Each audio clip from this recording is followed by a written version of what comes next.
Hi, everyone.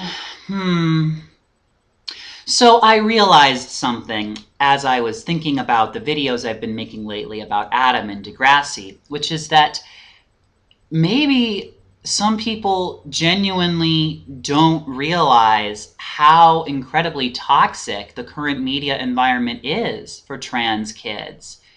Maybe they just don't actually see all of the transphobia, the slurs, the jokes, the stereotypes that pervade our media culture because they're not looking for it.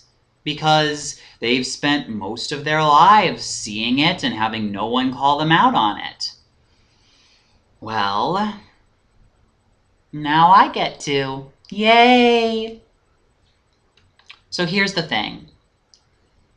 Adam was so important to the trans community, especially the young trans community, because he was one of the only relatable, accessible icons currently available in the media. I've heard good things about the trans character in Orange is the New Black. I don't watch it, so I can't be sure. But that is of limited accessibility because it's dealing with an adult character and it's only available on Netflix, which is something that not all teens will have as much access to as something like a TV channel, necessarily. And then more importantly, it's an adult, not a teen. And then we have, I've heard some mixed reviews about the trans character in Glee. I can't actually say much about that. Hopefully we can have a discussion about it in the comments. Please be respectful. But what I do know is that there is an overwhelming amount of problematic, hurtful, stereotyping material. Let's take South Park, for example. It's not quite as bad on the trans spectrum now because they've removed their trans character, had him transition back to being male. But when he was living as female, it was a crap show. It was horrifying. I can barely even begin to describe the transphobia and the homophobia wrapped into this character, episodes of which I am sure are still airing and that the kids are still seeing. And this is what is so important to understand. I was trans when I was a teenager and I was watching those episodes, but I didn't feel like it was something I could actually accept or embrace about myself because of shows like that, where in the first episode, when Mr. Garrison randomly decides to become Mrs. Garrison, which, by the way, it is later revealed is basically a homophobic gesture because he only wants to be a girl so that he can be with men without it being gay. What?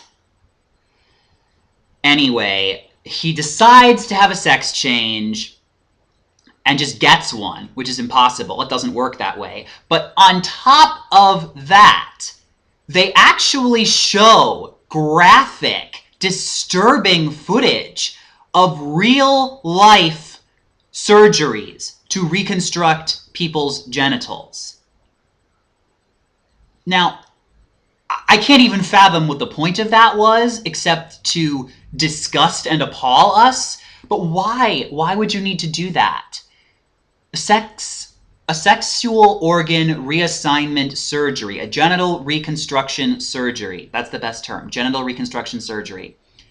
It's not any more gross or disturbing than any other kind of surgery. All surgery is gross if you look at it. That's why you get put under. That's why you are asleep when it happens, so you don't have to see it or feel it. Because yeah, it's freaky. All surgery is like that. Come on! But they present it to you in this horrifying way, and when I was a kid, I saw it, and it scarred me. And I said to myself, well, good Lord, if that's what being trans is, then I don't want it. It scared me that much. And everything about that character continued to reinforce it. And no other show is doing anything any better. I feel like The Simpsons can't go 5 episodes without dropping a joke about how someone is a tranny. Now, I know that some transsexuals or transgender people still like to use that term, but in case you haven't heard by now, a lot of us consider it offensive. So please ask before using it, and definitely don't make a joke out of it. It hurts. And I feel like The Simpsons cannot possibly be the only offender. I feel like there are a lot of shows that, at the end of the day, trans people are a punchline. Everything is automatically awkward and frightening and funny because it involves a trans person. That is a media truth. Take a look at Family Guy. They're one of the worst offenders right now, as far as I can see. It's confusing because they seem to be trying to present a progressive message about trans people. I mean, there are a number of good things.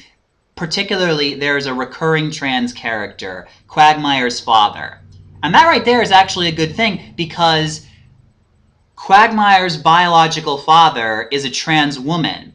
But they're acknowledging the fact that in some situations, even when a person comes out as the opposite gender they were assigned at birth, it doesn't necessarily change the relationship that they have with their kids. And that's actually a fairly common thing. It's up to the individual families and the individual people who are trans to figure out for themselves, and I'm really glad that they're showcasing that.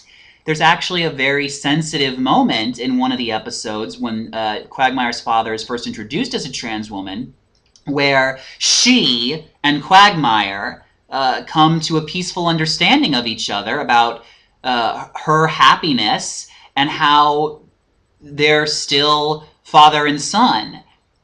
And it's great.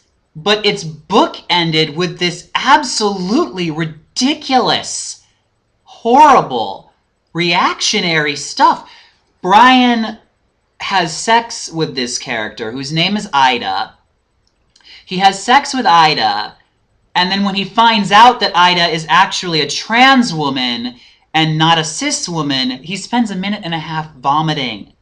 A minute and a half! Now that ends up being funny, because when you watch someone vomiting for a minute and a half, if you don't start vomiting yourself, you have to laugh. It's basic human nature. You see something go on for that long without anything changing, and you just start laughing. That's a human reflex. It's been studied.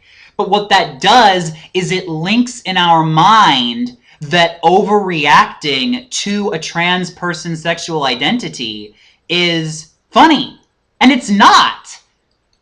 Now, you can argue until the cows are set free about whether or not a trans person ought to disclose their gender history to a sexual partner.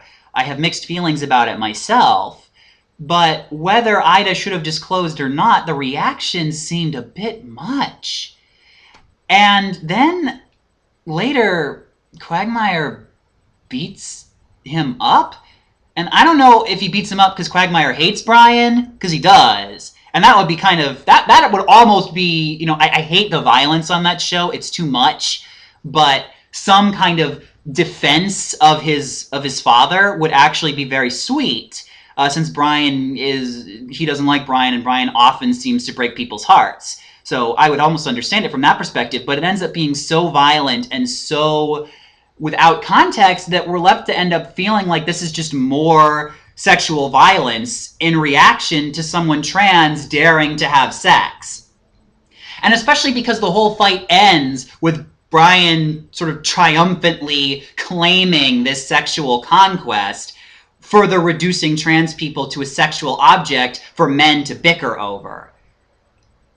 This is unacceptable, and this show goes on. The character comes back, and they regularly make jokes about how she's not really a woman, about how she's not passing well enough, about how everyone thinks she's a monster, all of this stuff. And again, I know Family Guy's a comedy, but still, we get made fun of enough. You don't need to do it too. I'd really like to see more support. Now, I know that these shows aren't going to do it. I'm not really asking Family Guy and South Park to change. That would be useless. What I'm trying to do here is show everyone how bad we have it and why Adam was so important. Degrassi, Please bring us another revolutionary character. Please bring us another character like Adam. The trans community needs it, especially the youth. We don't really have anyone else. Thank you.